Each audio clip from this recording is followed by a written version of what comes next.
अल्लाह ने कहा दुनिया की जिंदगी खेल है, तुम्हारी जिंदगी का एक वो दौर था, तुम्हारी जिंदगी का एक ही मकसद तक खेलना है।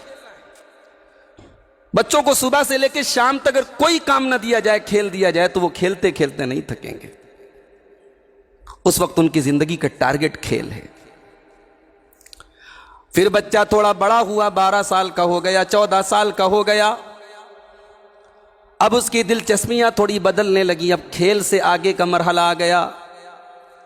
वलहवुन, अब तमाशा उसको पसंद आने लगा, अब दिल लगी की बातें उसको अच्छी लगने लगी।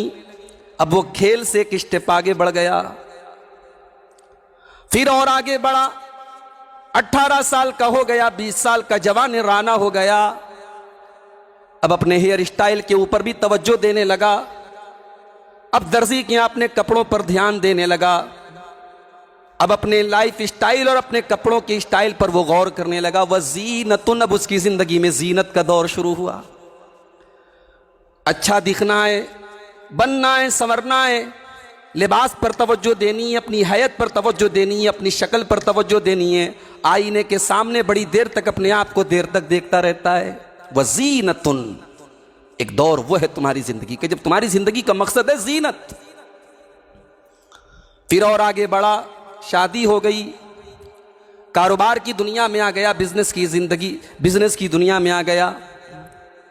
वतफाकुरुम बैनकुम, अब एक दूसरे के ऊपर फख्र करने का दौर आया। मेरे बड़े अब्बू के लड़के आज 5-5 मशीन के मालिक है, मेरे घर में भी 10-10 मशीन होनी चाहिए। उन्होंने लोता में प्रॉपर्टी खरीद ली, मेरे पास भी बजटिया में प्रॉपर्टी होनी चाहिए। वो 5 लाख कमा रहा है, मेरे पास 10 लाख रुपए होने चाहिए। अब जमीन में, जायदाद में, कारोबार में, पैसे में अब होड़ लग गई, अब कंपटीशन होने लगा। वह तफाखुरुम बैनकुम, अब फख्र का दौर आया। फिर और आगे बढ़ा, बच्चे भी बड़े हो गए, पोते पोतियां हो गए, नवासे नवासियां हो गए। अब 40 के पार होने लगा, 50-60 की उम्र होने लगी, अब बुढ़ापा आ गया।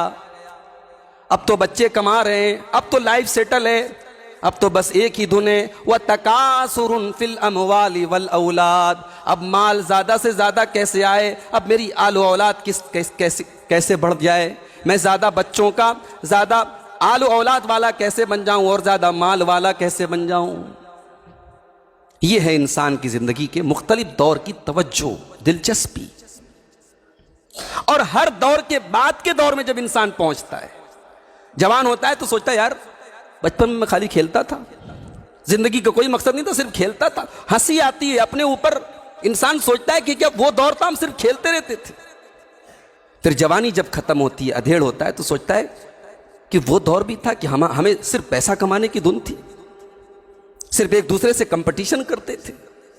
हर आने वाले दौर में अपने पिछले दौर के मकसद और टारगेट पर हंसी आती है। अल्लाह ने फरमाया, मेरे बंदो, तुम्हारी दुनिया की जिंदगी में ये जितनी चीजें तुम्हारा मकसद रही हैं, इनकी मिसाल मैं तुमको बयान कर रहा हूं, जरा गौर से सुनना।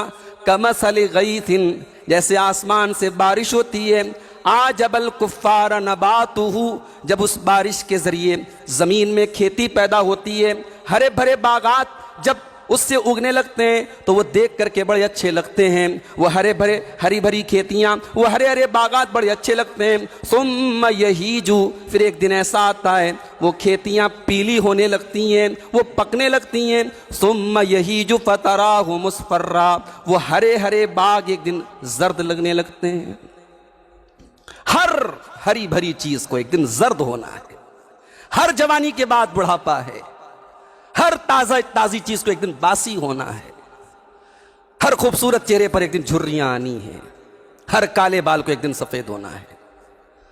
सुम्मा यहीजु फतराहु मुस्फर्रा, फिर वो खेती एक दिन ऐसा होता है कि पीली हो जाती है। सुम्मा यकूनु हुतामा, फिर एक दिन ऐसा आता है कि उस खेती को काट दिया जाता है और वो हरा भरा मैदान, वो हरा भरा खेत चटियल मैदान बन जाता है। मेरे बंदो, तुम्हारी जवानी के बाद बुढ़ापा आएगा और बुढ़ापे के बाद एक दिन ऐसा आएगा कि तुमको जैसे खेती को काट दिया जाता है, तुम्हारे पास भी मौत आएगी और तुमको काट डालेगी। सब खत्म हो जाएगा। इंसान की प्रॉपर्टी, इंसान का माल, इंसान का नाम, सब उसके साथ कब्र में चला जाएगा। जाओ जक्खा के कब्रिस्तान में करोड़पति लोग सोए हुए हैं। कितने कब्रिस्तान में बड़े बड़े अपने दौर के उलमा और मुहद्दिसीन सोए हैं। इल्म के पहाड़ थे, अमल के पहाड़ थे, तकवा के पहाड़ थे। उस कब्रिस्तान में, उस 2 गज जमीन में सब दफन है और अपने अपने अमल के एतबार से अल्लाह को हिसाब दे रहे हैं। अल्लाह ने कहा एक दिन तुम्हें उस खेती की तरह कट के जाना है। अब अल्लाह ने दुनिया की जिंदगी की ये मिसाल देने के बाद अब जो अगला मरहला है, अगला स्टेप है आखिरत का, अल्लाह ने कहा आखिरत में सिर्फ 2 ऑप्शन होंगे। वफिल आखिरति अज़ाबुन शदीदुन व मग़फ़िरतुम मिनल्लाहि व रिज़वान। मेरे बंदो, दुनिया में तुमने जिस चीज़ को भी अपना मकसद बना के रखा है, लेकिन याद रखो आखिरत में सिर्फ 2 चॉइस तुम्हारे पास होगी।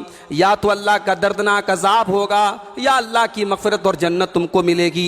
अब तुम ये तय कर लो, तुम्हें अजाब में गिरफ्तार होना है, तुम्हें जहन्नम में जाना है, या अल्लाह की मग़फ़िरत का हकदार बन करके तुमको जन्नत में जाना है। वमल हयातुद दुनिया इल्ला मताउल गुरूर। और अगर तुमने अपनी ज़िंदगी का मकसद सिर्फ दुनिया को बना के रखा है तो मेरे बंदो कान खोल करके सुन लो, ये दुनिया तो धोखे का सामान है, ये दुनिया तो बेवफा है, इसने आज तक किसी के साथ वफा नहीं की है।